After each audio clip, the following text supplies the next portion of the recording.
ese histórico Venezuela. Arriesgó su vida.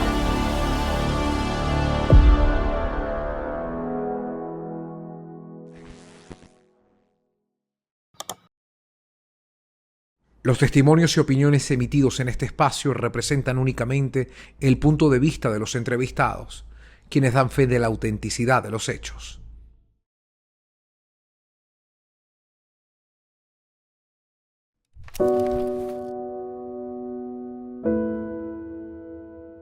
Hablar de presos políticos es entrar en uno de los capítulos más sensibles de la historia reciente en Venezuela. Organizaciones de derechos humanos utilizan este término para referirse a personas privadas de libertad por motivos políticos o por procesos judiciales considerados irregulares o influenciados por el poder. A lo largo de las últimas 2 décadas, el número de presos bajo esta mirada en el país ha variado. Sin embargo, hay casos que se han convertido en símbolos por el tiempo que llevan tras las rejas. Entre los más antiguos se encuentran 2 expedientes. El primero es el caso de los policías metropolitanos, detenidos por los hechos del 11 de abril del año 2002. Hasta la fecha, 3 funcionarios continúan encarcelados: Héctor Robaín, Erasmo Bolívar y Luis Molina, quienes fueron condenados a 30 años de prisión, la pena máxima en Venezuela. Distintas organizaciones los consideran los presos políticos con más tiempos detenidos en el país, luego de haber sido arrestados en el año 2003 y permanecer desde entonces bajo custodia del Estado. El segundo expediente es el de los hermanos Guevara, detenidos en el año 2004 por el caso del fiscal Danilo Anderson, quien murió en un atentado con explosivos en Caracas.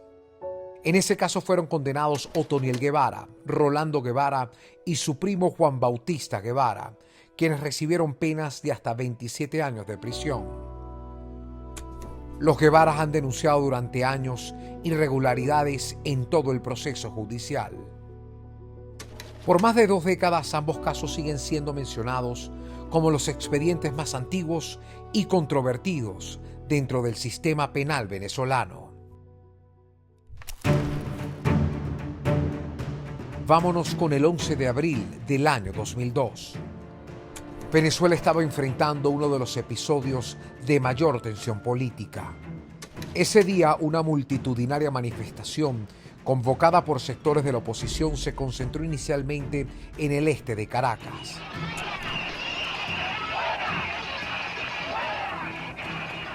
En medio de un clima de creciente confrontación, parte de aquella movilización fue dirigida al Palacio de Miraflores.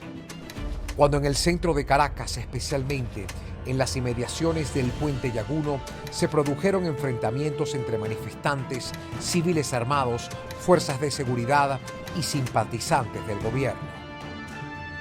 ¡Están disparando! El saldo fue de 19 personas fallecidas y más de un centenar de heridos.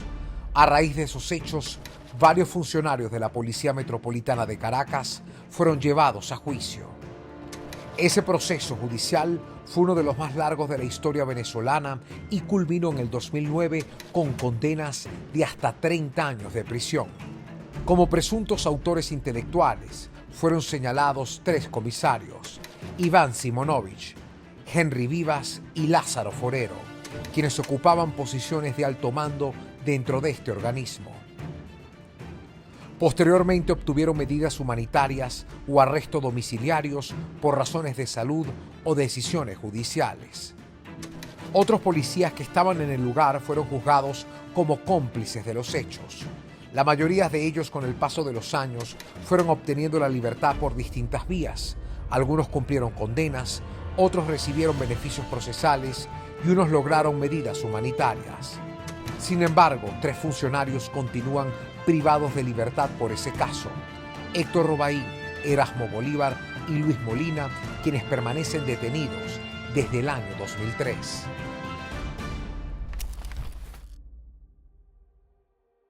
Hola Luis, mi nombre es Catherine Molina. Yo soy hija de Luis Molina, preso político del 11 de abril del 2002, quien tiene 23 años detenido. Entonces, bueno, vengo a contar un poco sobre el caso de mi papá.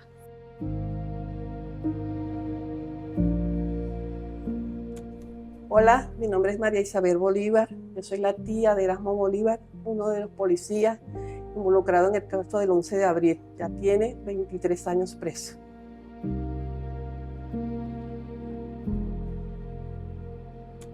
Yo soy Elba Robaín, hermana del inspector Héctor Robaín de la Policía Metropolitana de los casos del 11 de abril del 2002, que fueron condenados injustamente. Aunque todos sabían que ellos eran inocentes, igualmente los condenaron.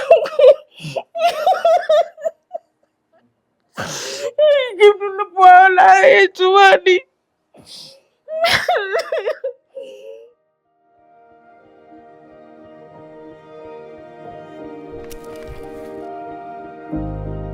En la actualidad llevan 23 años en prisión. Familiares y distintas organizaciones de derechos humanos han denunciado durante años que ya los policías metropolitanos han cumplido con los requisitos legales para beneficios procesales, pero estos no se han otorgado.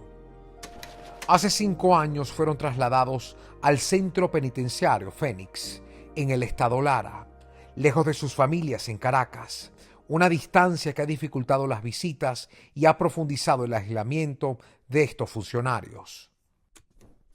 Muy duro, muy fuerte. Hemos tocado todas las puertas habidas y por haber.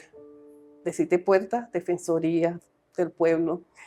Es más, cuando este señor era defensor del pueblo, tuvimos una reunión con él, fuimos a Miraflores, salimos a la calle, hemos hecho tantas cosas, pero todo ha sido en vano, todas las puertas se nos han cerrado y lamentablemente solo nos dicen hay que esperar una orden.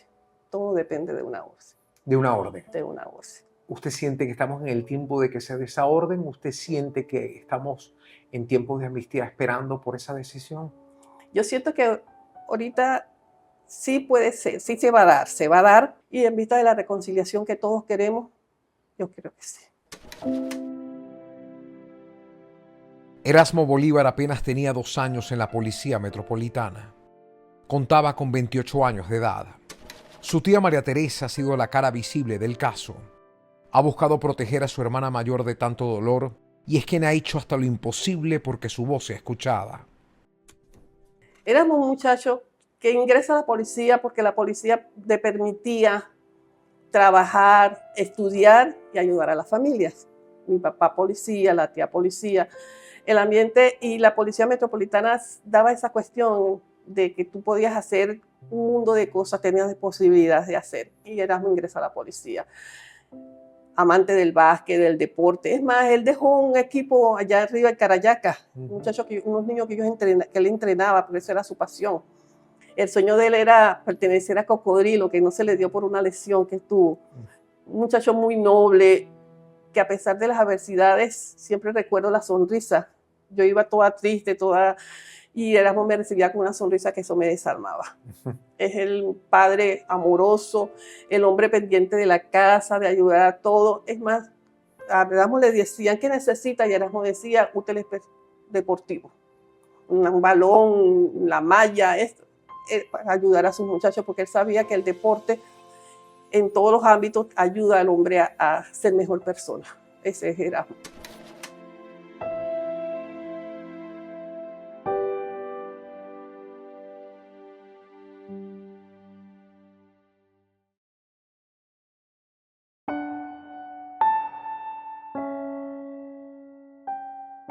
Catherine Molina tenía 1 año cuando su padre fue sentenciado. Creció visitándolo y celebrándolo siempre desde el otro lado de las rejas.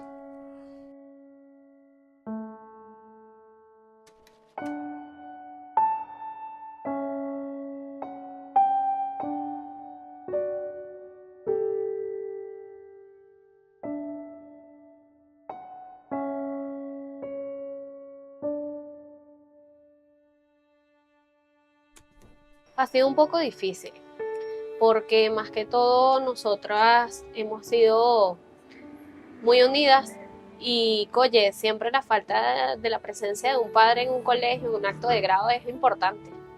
Entonces siempre fue un poco difícil con respecto a eso y los fines de semana entre familia, pues. Bueno, mi papá siempre ha sido comunicativo con nosotros. de verdad muy amable, muy cariñoso. Siempre nos trataba de ayudar con las tareas, de verdad que muy amable con nosotros. Pero es decir, las tareas las hacían en prisión. Sí, la mayoría de las tareas a veces las hacía allá para que mi papá me ayudara.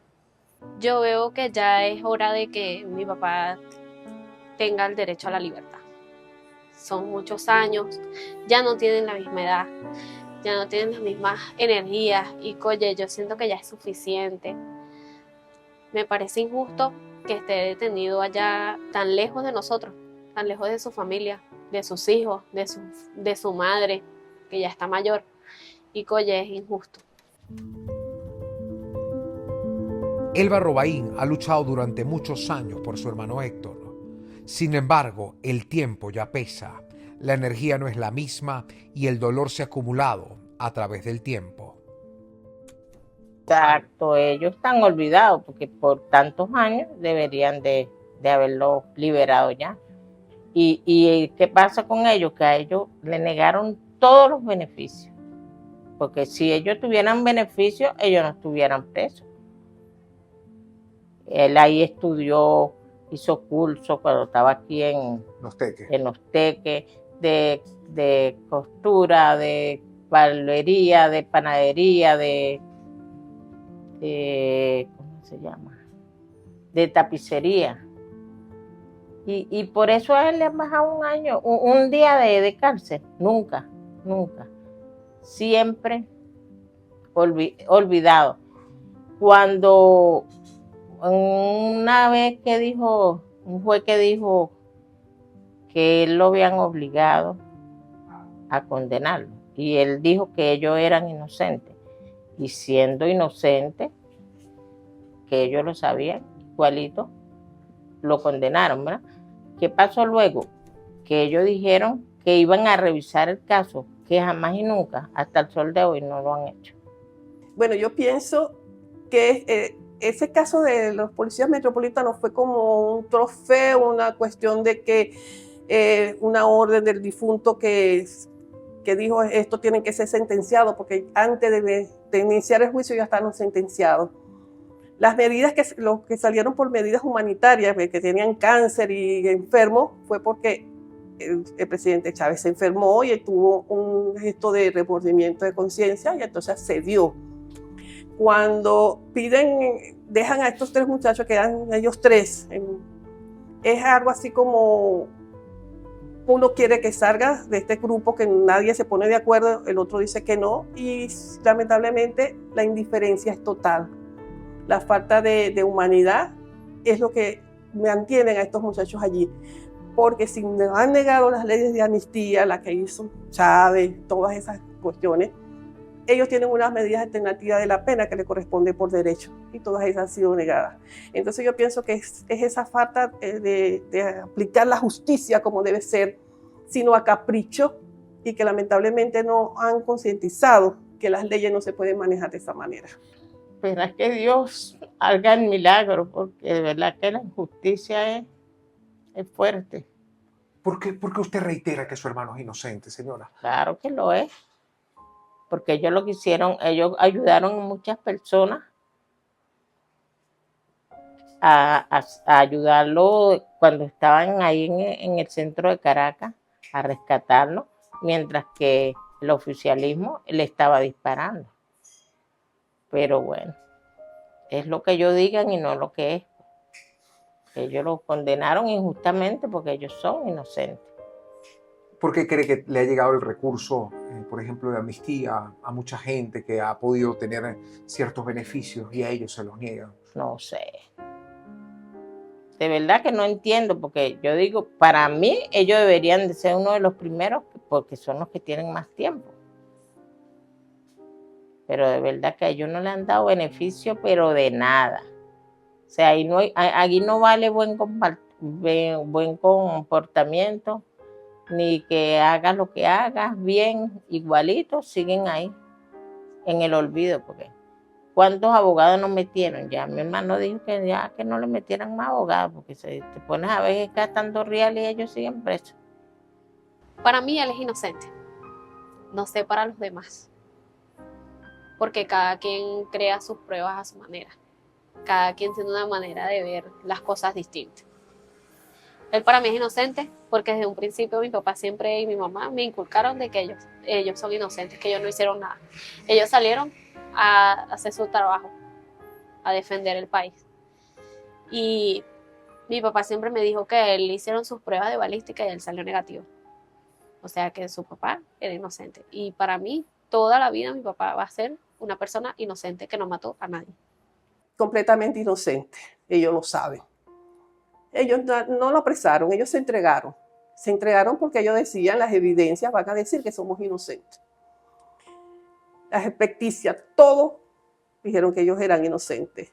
Las pruebas balísticas, todo. Llevaron más de 270 cuestiones allí que para decir y burlarse de nosotros. La fiscal AIFA se ensañó con Erasmo. Ese día yo pensé yo dije, esa señora es racista, porque como Erasmo es moreno, ella se burló, pero de una manera grotesca de él. Entonces yo dije, ¿cómo puede ser que por tus ideales y tus caprichos destruyas unas familias, tantas familias así? Porque no es Erasmo, no es Molina, no es Robain. Los hijos, la mamá, su esposa, su familia, todos los que tenemos al lado de todas esas familias quedamos destrozadas y seguimos destrozadas hasta que ellos nos sigan, porque esta es una herida que está abierta. Y como fue en Semana Santa, le pido a Dios perdón otra vez, porque le dije, Dios, no me escuchaste. Aquí estamos suplicándote que se haga justicia. No se hizo. Y espero que esta vez sí se haga justicia.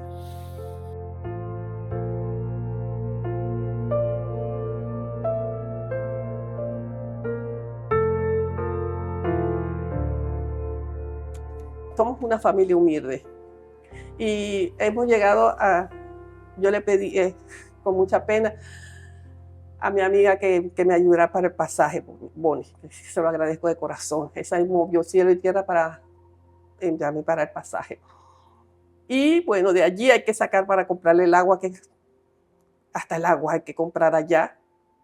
El trayecto es sumamente largo, las cuestiones.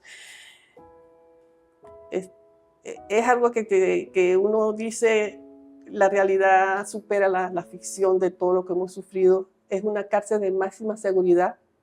La requisa es terrible, fuerte, pero yo digo que bueno, yo con los años que tengo, qué cara. Pero Erasmo dijo, no, mi hija no puede para acá, no. No va a pasar por eso. No, ni su mamá. Entonces, últimamente me dice, tía, que eso es muy fuerte para usted, fue el último que me dijo. Yo digo, no, pero yo aguanto la pela, que es el algo que usaban en la policía. Porque me da cuestiones de que tantas madres andan clamando la libertad de su gente afuera de los penales, pero allá en el Fénix solo queda Erasmo, Molina y Robain. Y las familias también son humildes. Y para trasladarse allá cuesta un mundo. La mayor tragedia que puede sufrir un preso es el olvido, pero también lo es la distancia. La última medida que sacudió a las familias Robain, Molina y Bolívar fue el traslado de sus familiares a una cárcel en el estado Lara, lejos de Caracas, el centro penitenciario Fénix.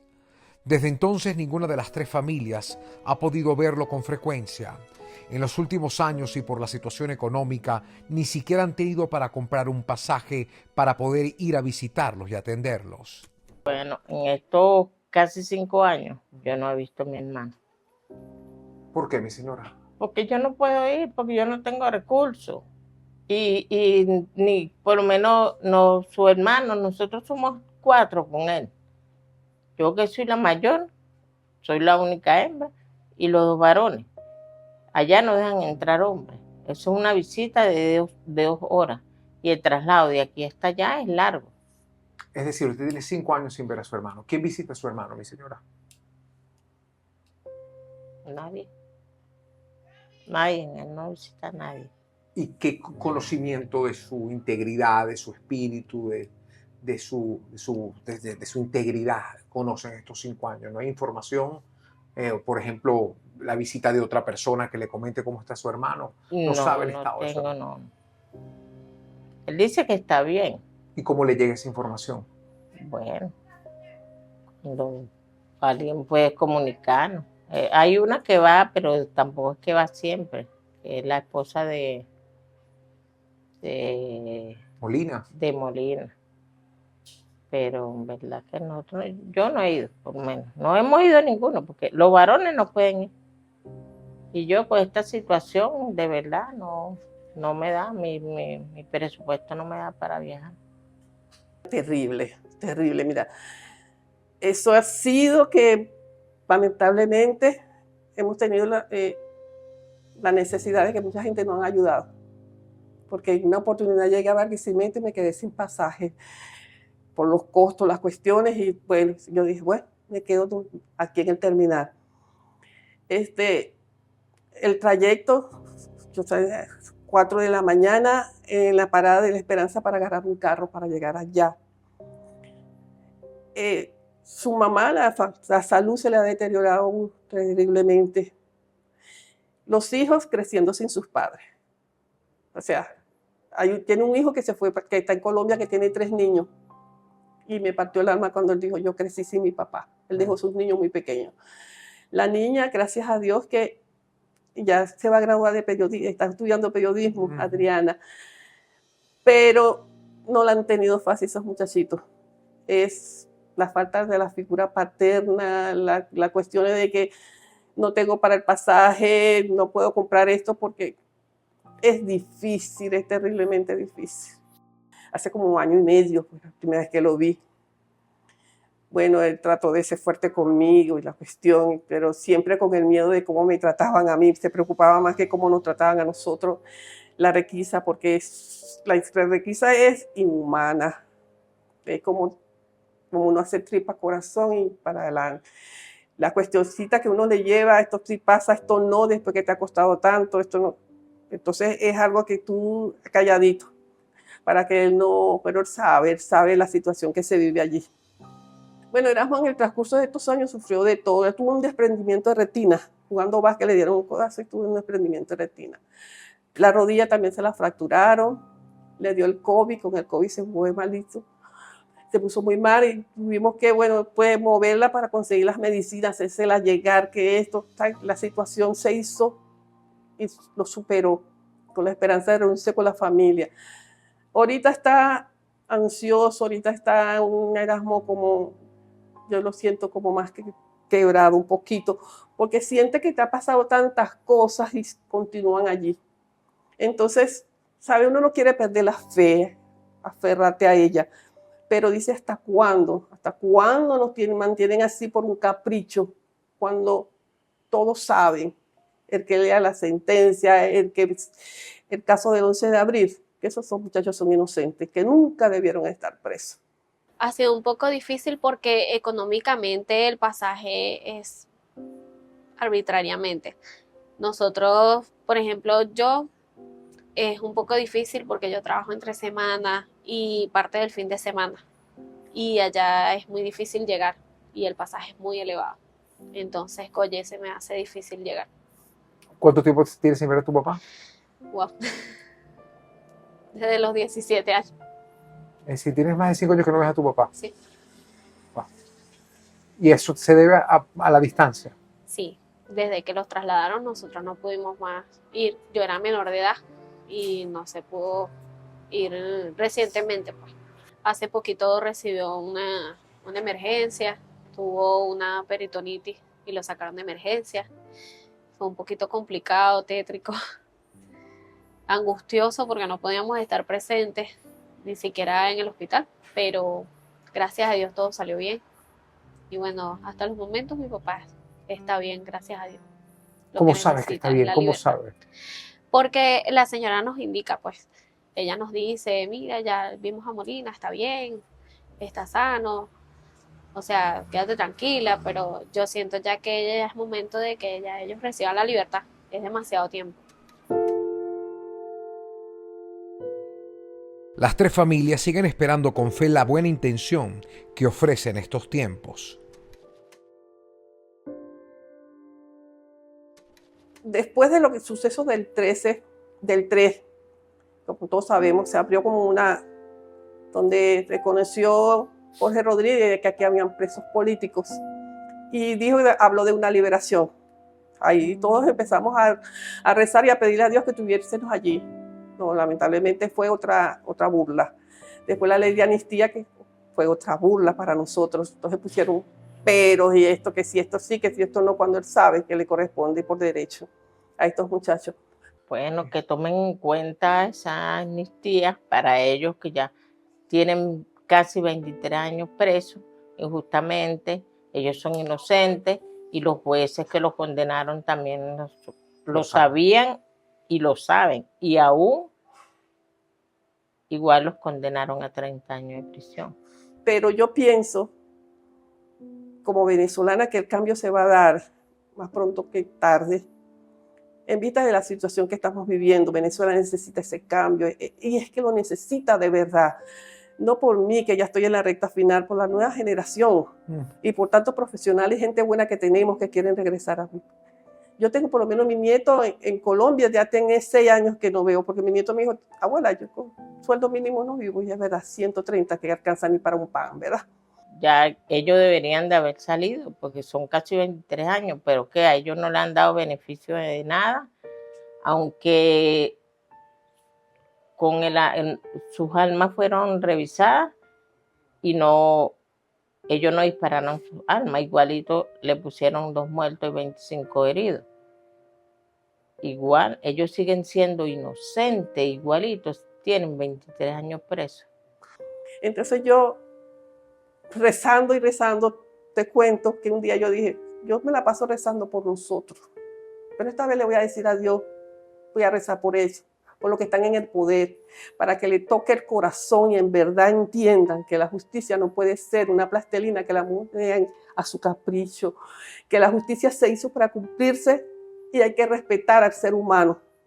No te puedes juzgar y condenar a un hombre a 30 años por capricho, por considerar que tu causa es superior a la humana, pues, que las leyes se hicieron para cumplirse, no para burlarse de ella.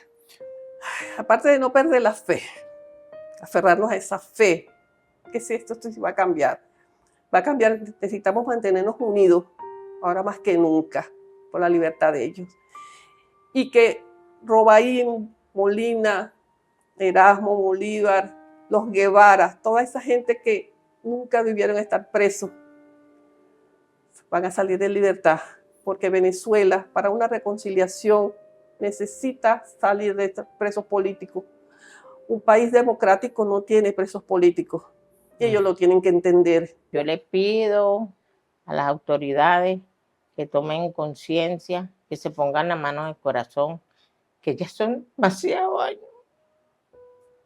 Demasiado, mi hermano se envejeció ahí, mi mamá se murió, mi papá se murió, todos mis tíos se murieron y mi hermano todavía preso. Mi mamá tiene 12 años que se murió y mi papá 6. ¿Tú crees que eso es justo? Y se fueron con las ganas de ver a sus hijos en libertad.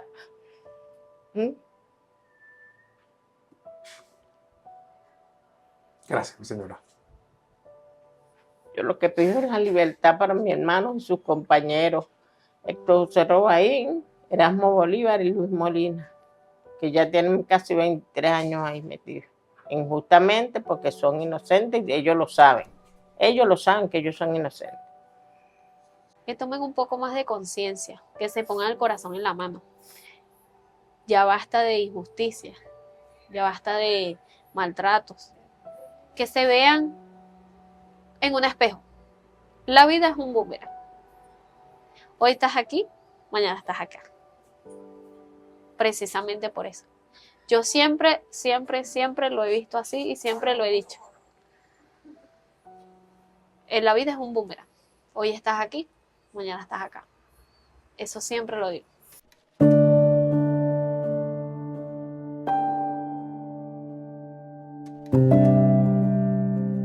Tres familias que esperan que el país no olvide su sufrimiento.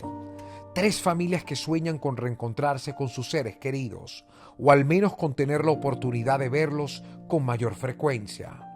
Familias que esperan que en un momento en el que se hable de amnistía y reconciliación, sus casos puedan ser revisados y que de alguna medida de flexibilidad o incluso de libertad se convierta en una realidad. Porque detrás de cada expediente judicial también hay historias humanas que el país no debe olvidar.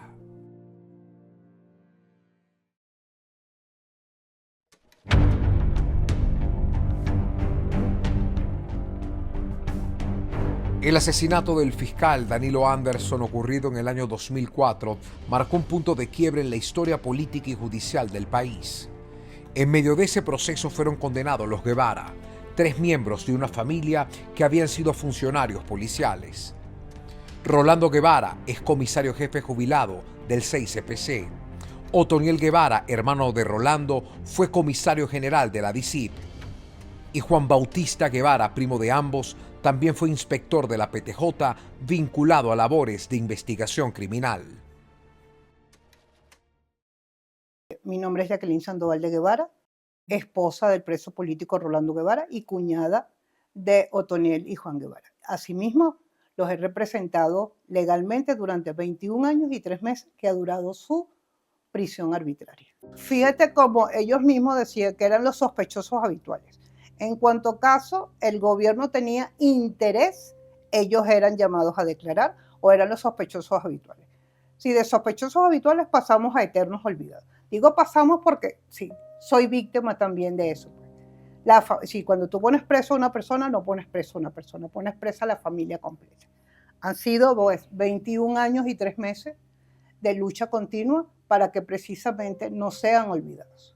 Si bien es cierto que son olvidados por el Estado para cumplir sus obligaciones, nosotros insistimos y vamos a todas las instancias que nos sean permitidas para pedir precisamente su libertad. Lo importante es que son considerados inocentes por expertos independientes como son organismos internacionales como la ONU y la Comisión Interamericana y la Corte Interamericana, pero aquí en Venezuela no logramos absolutamente nada. Sí, precisamente, bueno, por no obtener justicia aquí en Venezuela, por considerar que sus derechos han sido violados una y otra vez, es por lo que yo tuve precisamente que asistir a los organismos internacionales, quien una vez revisadas pues todas las actuaciones hechas por Venezuela, consideraron que hay una violación absoluta a sus derechos humanos y fundamentales, porque además estás violando los derechos que se supone el Estado debe garantizar. No conforme con eso, el 19 de enero de este año fuimos notificados tanto el Estado, las partes, el Estado venezolano y nosotros como denunciantes y la comisión de lo que fue la sentencia condenatoria contra el Estado venezolano, en virtud de que no vi movimiento absoluto por parte del Estado para cumplir con dicha sentencia, yo me trasladé a todos los organismos interesados que deberían pues de cumplir con esa sentencia, porque si bien es cierto que, por ejemplo, me dijo Arreaza, nosotros casi que no pertenecemos a la Corte. Ok, no pertenecen a la Corte en este momento, pero para el momento de los hechos, para el momento de lo que fue la investigación y para el momento en que el caso pasó a la Corte Interamericana, Venezuela sí era parte y tiene que cumplir con los tratados, acuerdos y convenciones. Él como internacionalista además debe saberlo. Y entonces, ¿qué vemos nosotros también en una ley de amnistía? Primero debemos tomar en consideración cuándo se da una ley de amnistía. Precisamente en una etapa a lo mejor de justicia transicional. Pero es que realmente estamos en una etapa transicional o tenemos sencilla y llanamente un cambio de nombre, ¿no? Porque sencillamente los que legislaron, los que tomaron una decisión excluyente además, no solamente para los Guevara, sino para un grupo significativo de presos políticos, son los mismos que se creen afectados en su ideología o en su estabilidad gubernamental. Entonces tú no puedes crear una ley de supuesto olvido. Yo digo que aquí hay una amnesia selectiva y excluyente además, donde no solamente no se repara, no se reconoce a la víctima, no se reconocen las violaciones a los derechos humanos, no hay la voluntad realmente de olvidar, sino que además en la parte final de la ley te dice, te olvidamos tales hechos, pero si cometes un nuevo delito vas preso. Ese es el final de la ley de amnistía. Entonces nosotros no podemos hablar que realmente se trate de una ley de amnistía. Amnistía es olvido. Amnistía se supone es perdón. Aun cuando nosotros decimos, bueno, los que tienen que pedir perdón son ellos, porque las víctimas somos nosotros.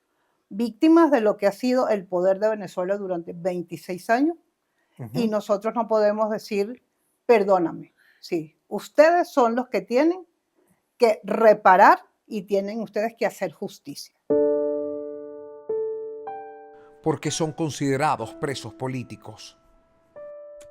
Fíjate, no hay un vocablo único sobre qué es un preso político, pero el comportamiento precisamente de ensañamiento del Estado, desde tener una prisión arbitraria, torturas, desaparición forzada,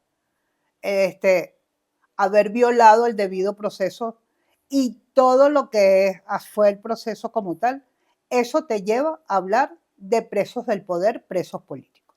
Si bien es cierto, como señalaste, el gobierno no los reconoce como presos, además los considera criminales y asesinos, todas las organizaciones de derechos humanos lo consideran preso político, están en todas las listas, incluso la misma ONU, que no habla de presos políticos sino de detenciones arbitrarias, consideró que sus detenciones fueron arbitrarias.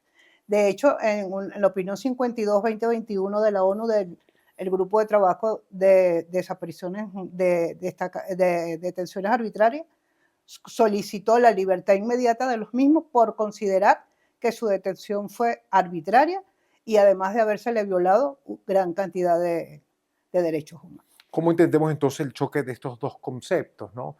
Porque vemos que el gobierno se niega a, más allá de que no los nombra como presos políticos, ¿cómo entendemos un poco de que hay una condena política, ¿no? Bueno, primero vamos a partir de quién fue el fallecido. El fallecido fue un fiscal del Ministerio Público, afecto al gobierno, además comisionado, aun cuando era fiscal en materia de ambiente, él mismo era comisionado para muchísimos casos. Si bien es cierto, durante el proceso nosotros pudimos ver violaciones de todo tipo, que además fueron consideradas por la Corte Interamericana de Derechos Humanos, no solamente condenando al Estado venezolano, sino solicitando la libertad inmediata de los mismos, la nulidad de todas las actuaciones, lo que son las reparaciones y, por supuesto, eliminar cualquier tipo de antecedente, y se abran las correspondientes investigaciones con respecto a lo que fue la libertad arbitraria, lo que fue las torturas y lo que fue la desaparición forzada que sufrieron ellos durante todo el proceso, además de lo que fue no tomar en consideración el principio de presunción de inocencia, que siempre debió valer. Nosotros vimos desde un principio todo personaje que estaba ligado al gobierno sencillamente ya los había condenado sin ni siquiera estar abierta una investigación. Como podrás recordar, para el año 2004 no existía la jurisdicción antiterrorista. De hecho, se crea la jurisdicción antiterrorista para seguir el proceso de Danilo Anderson. Si se crea una jurisdicción, además, que no nos correspondería por jueces naturales, porque se crea después de lo que fue la detención y secuestro de Juan. Sí. Y justo al día que se crea, justo al día después, ellos desaparecen a Rolando y a Otoniel. Y, por supuesto, las torturas eran con fines de obtener una confesión. Confesión que indudablemente además nunca tuvieron, porque si yo no he hecho nada, no tengo nada que confesar.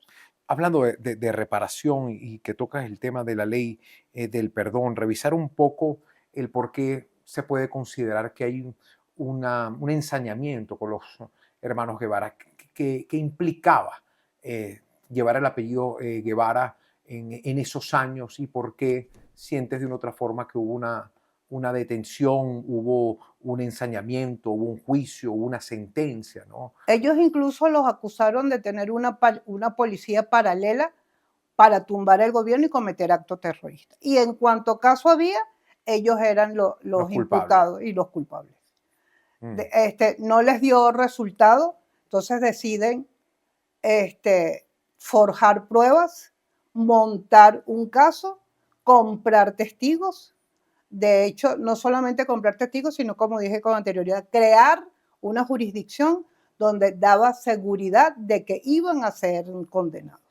No dicho por mí, dicho por uno de los fiscales comisionados, que incluso declaró ante la Corte, fue uno de los testigos ante la Corte, que señaló además que incluso fiscales que habían estado en el caso, él temía que habían a lo mejor estado en lo que fueron las torturas que se cometieron en contra no solamente de los Guevara, sino, si recuerdas, que también estuvo Juan Carlos Sánchez y Antonio, se me olvidó el apellido de Antonio.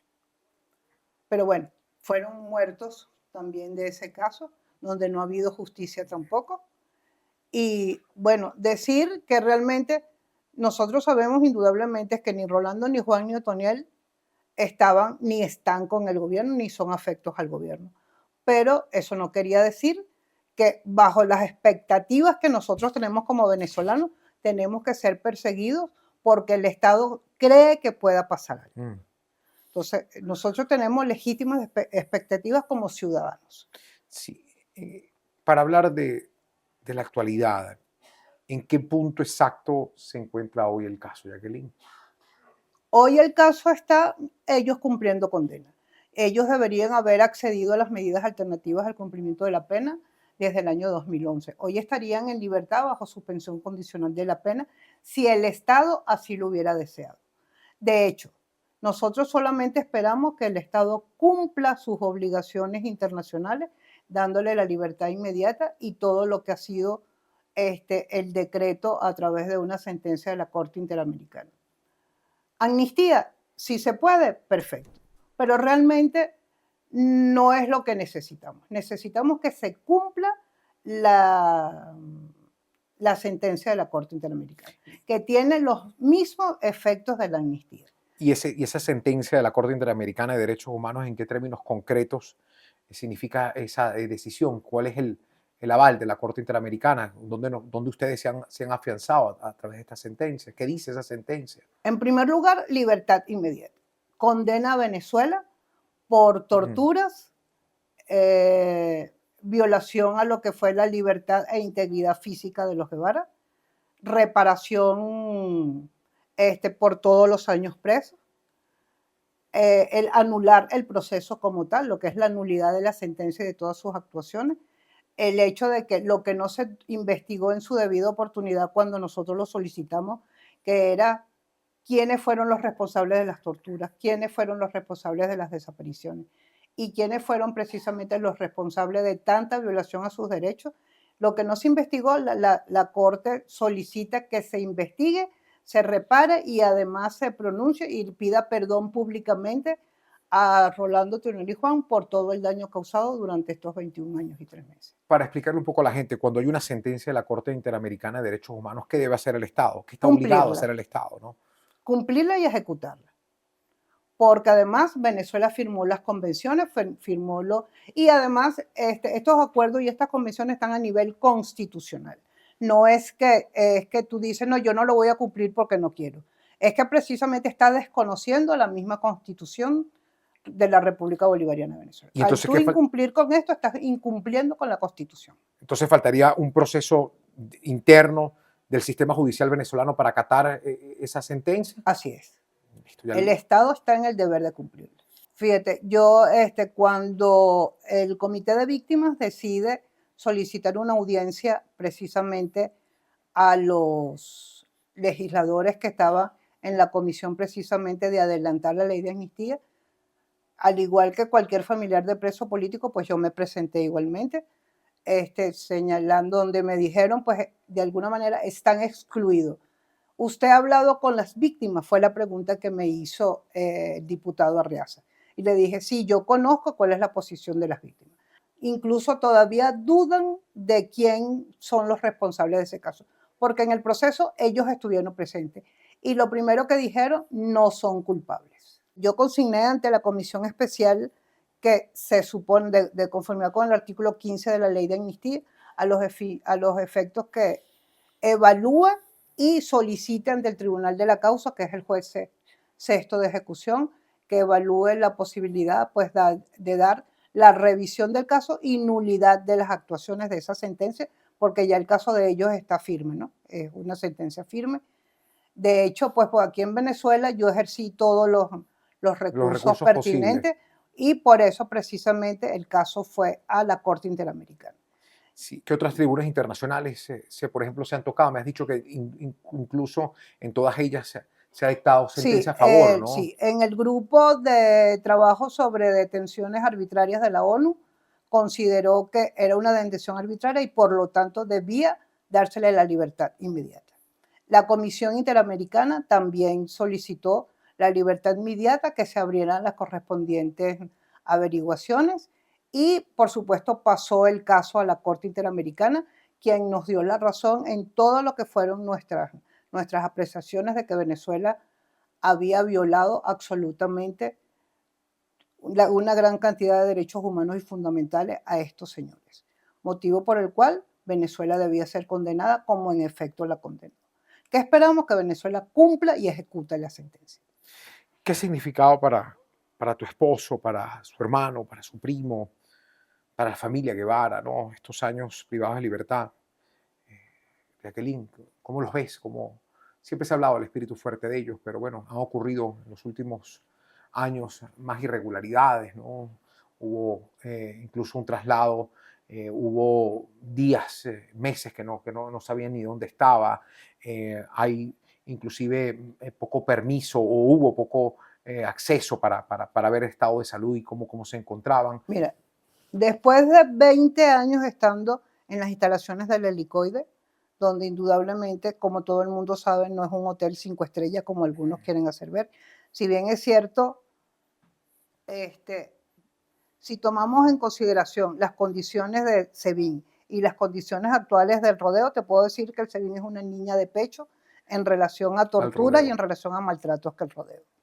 El rodeo, ellos están en un espacio pequeño donde hay dos internos por calabozo, al lado de una letrina donde tienen que bañarse, donde tienen que hacer sus necesidades, al lado donde duermes. Sí, ya nada más eso te indica el estado de salubridad. Incluso yo también solicité a la Cruz Roja Internacional que lo que era la revisión, que por favor se apersonara al rodeo, la revisión de las condiciones sanitarias y de salud, no solamente de los Guevara, sino de todos los presos políticos, por cuanto es inaceptable. Por ejemplo, en el caso de Rolando, que sufre de una obstrucción de las arterias coronarias, de hipertensión, y además tiene una hernia discal que le comprime varios nervios a nivel de ciática. El hecho de estar 23 horas sentado en un espacio muy pequeño ya va a empezar a sufrir indudablemente, que no va a poder caminar en un momento determinado. Como bien señalaste, ellos tuvieron 70 años, 70 días en desaparición forzada, aparecieron y precisamente ellos mismos alegaron que por yo haber notificado y haberle pedido a la Corte Interamericana unas medidas provisionales a favor de los mismos por la desaparición, los incomunicaron por 3 meses más.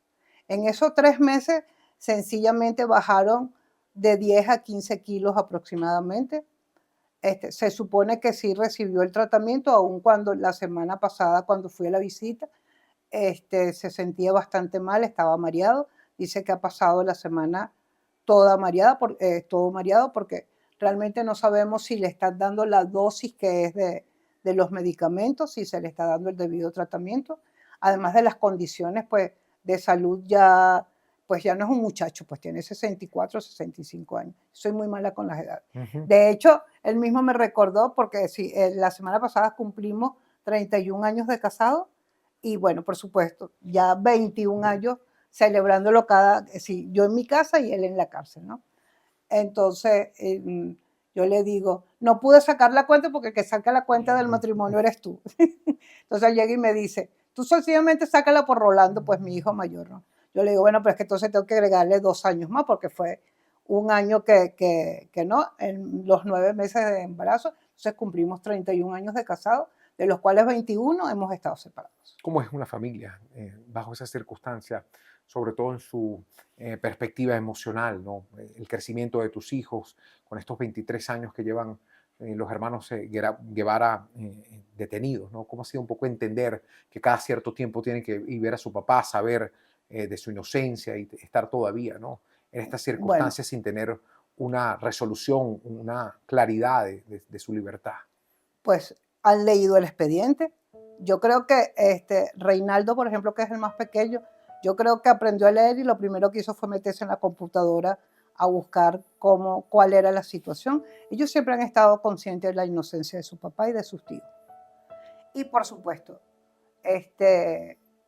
como siempre menciono, para ellos no había fines de semana libres, vacaciones incompletas de alguna forma, porque siempre estábamos pendientes de visitarlos los fines de semana. Indudablemente, durante la semana estaban en el colegio, estaban en la universidad y atendiendo, pues, hoy por hoy ya son unos profesionales y, por supuesto, trabajando. Pero nos hemos mantenido como familia unida y fuerte y con mucha fortaleza. Gracias a Dios también mi familia, pues, siempre estuvo conmigo y siempre ha estado conmigo y me ha dado toda esa fuerza para estar precisamente ahí. Tuve ejemplo y tengo principios. Y por eso hemos estado juntos, pues, por todo este tiempo. ¿Qué se espera, Jacqueline? ¿Qué esperas, no sé si de la justicia? ¿Qué esperas de estos tiempos que se habla de tantas cosas, de transición, de reconciliación, de perdón? ¿Qué esperas un poco escuchar de los hermanos Guevara en definitiva? Yo en definitiva espero que se haga justicia. La justicia que en tanto hemos esperado. Como operadora de justicia no puedo pedir más, ¿no? Sino que se haga y que se cumpla la justicia. Insisto, pues, en que si no le van a dar las medidas alternativas al cumplimiento de la pena, nosotros no estamos pidiendo, de alguna manera, indulgencia. Estamos pidiendo cumplimiento de la ley. Desde el 2011 hasta ahorita ya ellos deberían de estar en libertad, por lo menos condicional. Y hoy por hoy, pues, tenemos el aval de una opinión internacional y de una sentencia que te dicen que ellos deben de ser liberados. Nosotros esperamos que se cumplan esas leyes. En algún momento tiene que cumplirse. Si hemos esperado 21 años, quizás podamos esperar unos meses más. Si hay que, indudablemente, ir a otras instancias que ya no sé cuál serán, será, bueno, esperar que realmente haya una transición y en esa transición, pues, lo primero que haría, pues, es ir a visitar al presidente de turno para pedirle la libertad de Rolando, Otoniel y Juan. Gracias, Jacqueline, por el tiempo. No, gracias a ustedes.